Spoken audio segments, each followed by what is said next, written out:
Hey everybody, welcome back to my channel. I'm here with a special guest. What's going on, guys? This is Khalil. In the flesh. My boyfriend. We're here with a very special video, but before we get into that video, I just wanted to introduce you guys to my boyfriend and to our relationship. We met in October of 2018 at church. Yes. Meet met my future wife. Meet your boyfriend, meet your girlfriend at church. That's facts. And he asked me to be his girlfriend on March 19th of 2019. So next month in March, we'll make it a year since we started officially dating. Okay, so today's video, we're going to be diving into how to remain pure and to have boundaries inside of a relationship. So whether you're in a relationship right now or you're single, this video is for you. If you're in a relationship, then it's good tips and tricks for the relationship you're already in. And if you're single, then even better, because you're going to know about this before you even get into the relationship, right? Yeah, that's so important. I would like to firstly speak about something that I touched on in last week's video. If you have not seen that yet, make sure you go check that out. But something that I touched on was the importance and the benefits of remaining pure inside of a relationship. And when you make that decision to be pure inside of your relationship, you're allowing love and respect to be built and self-discipline to be built inside of your relationship. And you're drawing a clear line between your dating life and your dating relationship versus your marriage relationship. And it allows there to be something that you can introduce when you're married. And it just allows you to get to know each other without the complications of introducing intimacy. And once you introduce those physical things to your relationship, it brings you guys closer in a way that it should bring a husband and a wife close together. And so it doesn't give you guys space to become close and have that foundation of intimacy without the physical aspect of it. And you're able to connect on a mental, emotional, spiritual level before you connect on that physical level, which can become like the sole reason why you guys are close. And before you get married, you want to build on that emotional, mental, spiritual connection. Now, we live in totally different times than the people of the Bible did. And so when we look at the Bible, people were either in arranged marriages, and so they didn't really know each other, and then they got married, and then they were married.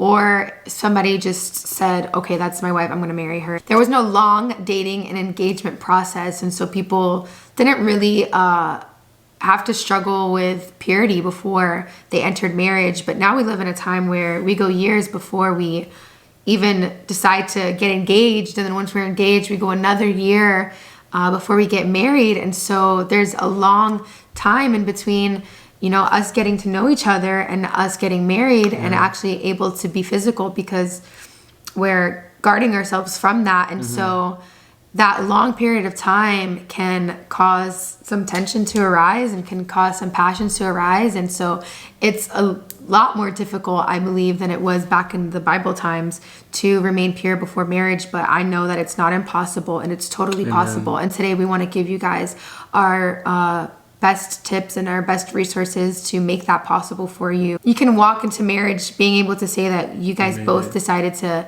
wait for marriage, that we made it.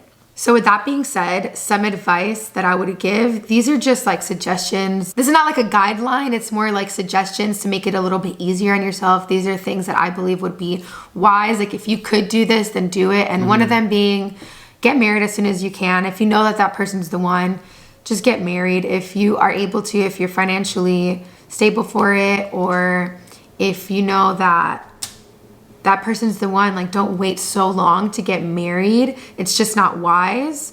Also, if you're 15, 16 years old, if you're already in a relationship, that's cool and all, but if you're single, don't go out and look for a relationship. You don't want to be in a relationship for 5, 6, 7 years before you can get married, because it's going to be a lot harder after that many years to remain pure. And so my advice to any of my 15, 16, 17-year-olds, even 18-year-olds out there, wait a little bit longer. Don't go out looking for a relationship just yet. Wait for you to be in a spot where in a couple years you could get married. But if, you know, the person comes around, by all means, I'm not going to tell you that it's dumb to be in a relationship. But I believe the wisest way to go is don't look for a relationship until you're a certain age where in a couple years you guys could get married. So as always, we wanted to bring some Bible verses to this video to show you guys what God says about this and what God thinks, and the Bible can help us to remain pure and what the Bible says about this topic. So my favorite story in the Bible to reference when I speak about boundaries and ways to remain pure is the story of Joseph. So the story of Joseph, we're talking about how he got sold into slavery to a specific person named Potiphar, who was one of the Egyptian officers to Pharaoh. So Joseph finds himself in a predicament where Potiphar's wife corners him in one of the rooms while he's taking inventory, and I'm just going to read you the verses and we'll talk about it after. Verse 11. One day, however, no one else was around, and when he went in to do his work, she came and grabbed him by his cloak, demanding, "Come on, sleep with me." That's crazy, huh? Joseph tore himself away, but he left his cloak in her hand as he ran from the house. So in this story, Joseph finds himself in a crossroad. He can either submit to Potiphar's wife and her request and sleep with her, which he might have wanted to do, but he decided to go the other way and say, I'm going to flee from this because I'm not even going to give myself a second of a chance to fall into this and to ruin my reputation in this place. So when you find yourself in that crossroads where you can either sit there and let it happen or you can not let it happen, I think fleeing is your best bet because it gives you no second of a chance for it to even happen. And so I think Joseph sets a really good example for us in what we should do in situations that we find ourselves in where we either have to sit there and resist and it end up happening, or we can just flee from the environment, from the situation. So if your goal and the decision that you've made towards your purity is to remain pure and to wait for marriage to have sex, then I think it's 100% vital that you choose correctly who you're going to be with and who you're going to be in relationship with. Because if that person doesn't have conviction about it and doesn't really care to wait for marriage, it's going to be 10, 11, 100 times harder to wait for marriage if it's just you. And I might even go and to the length and say that it's impossible to actually remain pure before marriage if both parties aren't in agreement to that and aren't fully confident in the fact that they want to wait for marriage. And so I believe that your first step to having a pure relationship and going into your marriage day knowing that you guys both waited for marriage, I think your first step is to be with someone who wants that, who wants the same thing, and to have confidence within yourself to know that that's something that you really want and that you're not going to falter or waver from that, and to also know that, to also have confidence in your partner and know that that's what he wants. And so when you guys both go into a relationship like that and you're both with the same heart and mind and you've communicated that to each other, that no, we're not going to have sex before we're married, we're not going to play with the line, we're not going to do things that blur the lines before marriage, and you guys are both headstrong about that, it makes it so much easier. Because when you guys are found in predicaments where, or in heated moments, you guys are both, it's not just one person saying let's stop, but it's both parties like, okay, we understand why, we understand what we're doing, we understand what our goal is and what we're trying to accomplish in this relationship. I believe that having a pure relationship starts with your mind and starts with your heart. I believe being pure in general starts in your mind and in your heart, and it's your intentions. And when your heart and your mind are in the right place, even though sometimes your actions might show otherwise because we're human and because we have flesh, I think that in that moment, when your heart and your mind knows what it wants, it's going to, you're going to be reminded of that in those moments. Versus if you're just like, I know I don't want to have sex before marriage, but is that really possible? And your heart and your mind is just not totally with it, just not totally confident with it. In those moments of heat, in those moments of passion, who knows what would happen because you're not totally convinced that that's what you want to do. You know what's going to happen. Another verse that I found that I really love, because I feel like even though it doesn't directly speak about being pure in a dating relationship, I think that this is something that you can take the principle out of and totally see why it's important to be pure in your relationship. And it's 1 Peter 1:22. And it says, since by your obedience to the truth, you have purified yourselves for a sincere love of the believers. See that you love one another from the heart, always unselfishly seeking the best for one another. And in this verse, it speaks about when you purified yourself for a sincere love for another person. So when you're pure, you're able to sincerely love another person. And you're able to love them unselfishly, not wanting something from them, but being able to offer them something. And I believe that when you're in a relationship and you introduce physical things to a relationship, you're selfishly loving them because you're getting something from them that is not yours, is not rightfully yours because you guys aren't married and you haven't committed yourself to that person. And you're not able to sincerely love them because you're introducing something that makes it feel like you love them, because sex is powerful and it brings two people close together, but it's not sincere love because you haven't given yourself the room to love that person beyond the physical, beyond what they can offer you in the bed. That's heat. That was good, right? Thank you, baby. Hebrews 13:4. I'm just going to go ahead and go. Marriage is to be held in honor among all, that is regarded as something of great value, and the marriage bed undefiled by immorality or by any sexual sin, for God will judge the sexual, immoral, and adulterous. So when we read a verse like this, we understand that marriage is held to a higher standard than what we see nowadays. Culture tells us that marriage is just going to fail. Culture tells us that marriage is something to not look forward to. And God is trying to show us that it's something to be held to high regard, to a standard that if we're in a relationship, we should hold on to what is to come. So that's by living a pure life and to seeking after His holiness. Not because everybody in your church is telling you to stop having sex, but just because what God has for you in marriage is so much more beautiful than anything that you two can create right now. That's so good. Amen. And when you are sexually intimate before marriage, you're defiling the marriage bed before you even get to marriage. Because before marriage, even though I know this is the one, or, I want to marry you, so we're going to have sex. And then when we do get married, it wasn't like I had sex with someone who wasn't my future wife. But at the time, we weren't married and we weren't committed to each other and we weren't under covenant. So there's a difference between having sex with someone after you've publicly told the world, I want to be with you for the rest of my life, and you told God, versus it's just a dream and a desire to... Exactly. And when you have sex before marriage, there's that lack of discipline.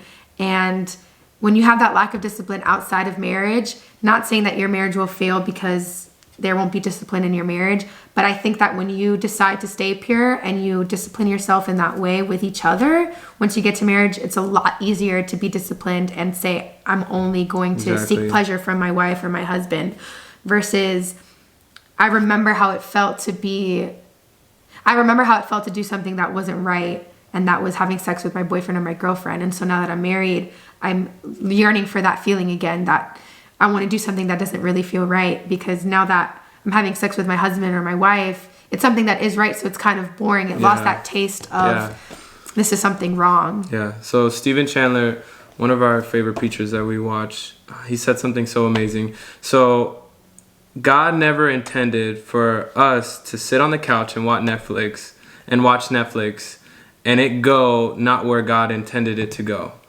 And if we in this moment continue to fall into that, where we're on the couch and we're letting our passions take us to where it needs to go, endorphins are being released and dopamine is increasing to where we can't even stop it.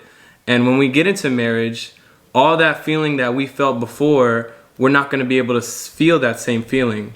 So that's why in marriages now, there's people who are longing for a feeling that they felt outside of marriage, and the only way they can satisfy that is by cheating on their wives or watching pornography and stuff like that. So that's why it's so important to strive for purity, so that when you're in marriage, that is the only thing that will satisfy yourself and your love. Yeah.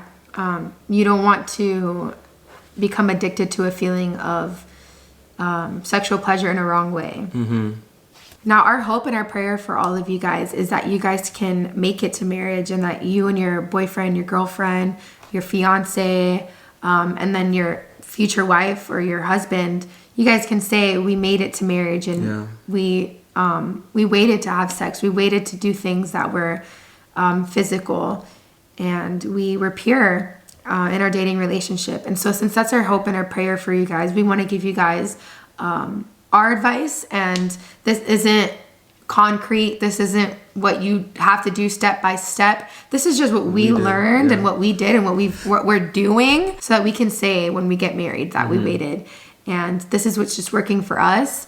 And so this is our advice to you guys. These are some suggestions. But we definitely 100%, no matter what relationship you're in, we 100% recommend and believe that you should have boundaries within your relationship. Yeah. What does that mean? What's a boundary? So the definition of boundary is a line that marks the limits of an area or a dividing line. So an example of a boundary in real life is like a guardrail. When you're driving up a mountain, there are edges that if you were to, for example, drive over it, you would fall to your death. Yeah. But they build guardrails around those edges so that if for whatever reason your car goes out of control or you fall asleep or whatever the reason is, and your car ends up on that side of the road, that guardrail will prevent you from falling to your death. And so I think that that's symbolic for what boundaries are in relationships. We set up guardrails before the fall so that we don't end up falling. And so those guardrails have to be set up way before the thing that you don't want to do. So for example, falling to your death is having sex or before marriage. And so we're not going to set a boundary. We're not going to set a boundary right before the fall. We're going to set that boundary a couple steps back. A great example as well. So when we're talking about a guardrail, when we're driving on a highway or anything like that, there's also a little divide that has jagged bumps for truck drivers and everything like that. And it's almost like a warning, like you're getting too close to the guardrail, and it wakes you up. So if you hit the guardrail, most of the time you're gonna have damage on your vehicle, and that's often how people in relationships start to experience shame, because now there's a visible sign that you got too close. Now you're gonna have communication where it's we got a little bit too close. That was a little bit too passionate. So Crystal and I found that when we start to hit that we're getting a little too close, and we don't want to damage our vehicle. So we're gonna drive back into our lane. Because where we're going, we don't want that baggage. We don't want that messed up markage on our vehicle. Yeah, that's good. So some examples of guardrails that aren't wise guardrails are things like keeping your clothes on, things like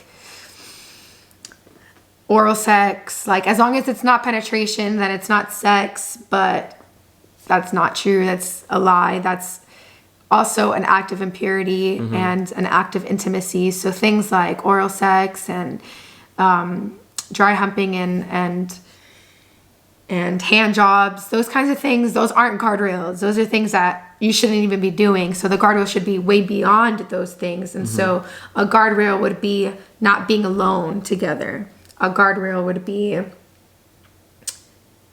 putting a time limit to how long you're going to kiss for. So those are the things that we want to talk about, is our boundaries and what has worked for us and what we realized that we couldn't do. So we had boundaries before, and then we had to extend those boundaries, because as you get closer in a relationship, tension can build, and things that were okay in the beginning of a relationship just aren't okay towards.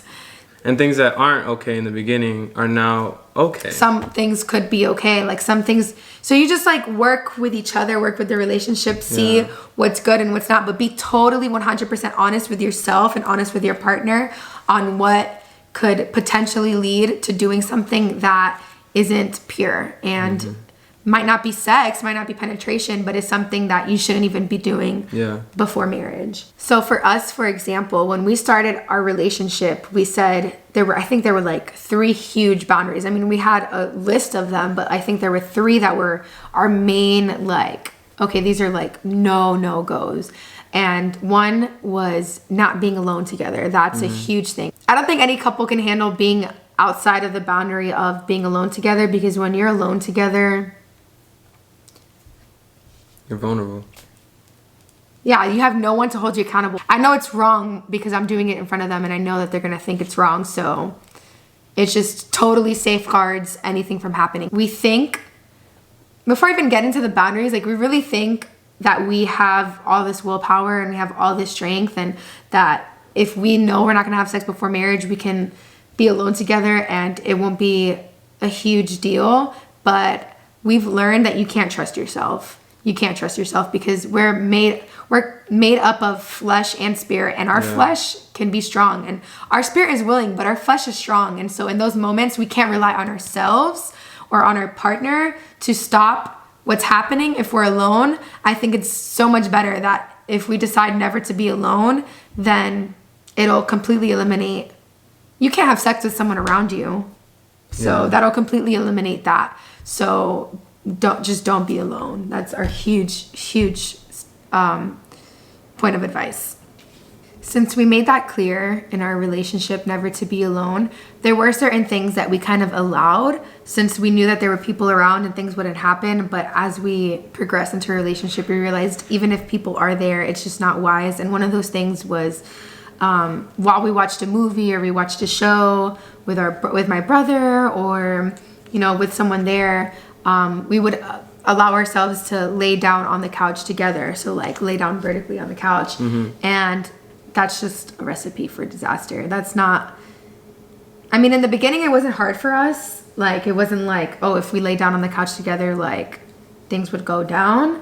But the further we got into a relationship, the more comfortable we got with each other, the more tension built between us. Just laying down together, we just realized is not a good idea. And so now if we were to watch a movie or we are to watch a show or whatever, and we're just on the couch, our rule of thumb is either we're both sitting down or only one person is laying down while the other's sitting, or the other person's sitting while the other's laying down. And so it leaves that space, and you're not so close together and building up these passions and these desires that can't be met. And I think like what you'll find in all of these boundaries and our guideline is kind of just always checking your heart. Like that's the most important thing, because at any given moment, no matter where you're at, no matter who's with you, and you could be in the car, but like there's oftentimes just a slight shift and you can feel it. The Holy Spirit will tell you, and it's either you acknowledge it or you continue to allow those emotions, those feelings to just fester and overpower in that moment. Yeah. And you just have to see where the intentions of certain actions are. You have to be very careful if you put yourself in a situation where you both are in a place where you're about to let passion come in, and that becomes the new normal. Then it's going to be even 10 times harder. 100 times harder. 100 times harder for you to say, okay, well, we can't do this anymore. Yeah. So that's why we're warning you. And also, if you've already crossed the line, there's still hope. Yeah. It's just going to be harder. And you're going to have to, it's not impossible, but it's harder once you've experienced something and you've been exposed to something with each other. And so our biggest advice is just wait it out. Don't bring anything into the relationship that can make it harder, because it's going to make it harder. Like you can say, oh, just this one time, or it just happened this one time. No, it's gonna become something that is gonna be so much easier to fall into. Whereas if you just never did it, it's like, okay, we never did this, so there's still like that hesitation before you do it. But once you do it, it's just like it'll happen naturally after that. And that's something we pray that every couple could try to steer away from, those moments, because if you haven't experienced it, it's not going to be hard to avoid those things. So another great boundary is also just the fact of like, be careful what you talk about with each other. Yes. There's certain things that you do have to guard, because there's certain things that you're going to say to only your husband, and certain things that you're only going to say to your wife. Amen. So you have to guard your heart, the way you think, the way that you feel about certain things to a certain extent. So when I mean by this, I'm talking about how you want to be loved by your husband sexually. You guys should not be putting yourselves in situations where you're sharing with each other how you want that person to make you feel sexually. Yes. In any way. That's a huge danger zone. And if you feel that conversation around that in any way, now they can overextend to just... It should make you uncomfortable if you guys are talking about what you want sexually from that person in the future, it just should make you uncomfortable. It just shouldn't be a topic of conversation, because it's going to open up so many doors to start fantasizing about that person, to start thinking about it. And if the time does come and you guys are in a moment or in a predicament, it's going to make you think about those conversations and then want to act on that thought process. Yeah. It's all a process when it comes to relationship, and the certain boundaries that you have in the beginning of relationship are going to change as you get closer to each other and you get closer to that wedding day. And so, for example, when we first started talking, we first started dating, we had boundaries like no kissing at all. We had boundaries like not falling asleep on the phone with each other. We had boundaries like not talking to each other about, not telling each other everything that God speaks to us, because we wanted to remain jealous with that relationship with God, and so on and so forth. But as we've progressed in the relationship, we've, after a while, you just know when it's the right time to like, because you know, like, this is the right person, and you guys are taking steps towards your wedding, towards your marriage. Whereas you're just in the beginning getting to know that person. Just get to know that person. Don't complicate that process. Just have fun and get to know that person in a fun way. Like, don't make it so serious in the beginning. Really just get to know that person, and in an innocent, fun way, and keep God in the center. Amen. But yeah, our prayer is that you guys can talk about these things with your partner if you're in a relationship. Talk about these things with your friends. Just start up conversations about these things. Don't make it so taboo. And we just pray that you guys can say that you guys made it to your wedding day pure, and that you didn't complicate the relationship by bringing in those physical things. And we just want to let you know that if you are in a relationship and you have fallen and you have done things that you guys aren't proud of, I don't want you to feel like it's game over and you can't possibly be pure in your relationship and go into your wedding day like pure. You can always start now. Every day's a new day. Every day's a new day. We just want you to know that there's no condemnation for those who are in Christ, and that today is your day to start living a life of purity. Amen. Amen. Amen. Amen. Thank you guys so much for watching this video. Don't forget to subscribe down below. Turn on the notification bell so you can be notified every single time I make a new video. Share this video on all your social media platforms. Thank you so much for your support. We love you so much, and we can't wait to see you next week. Ciao. Bye.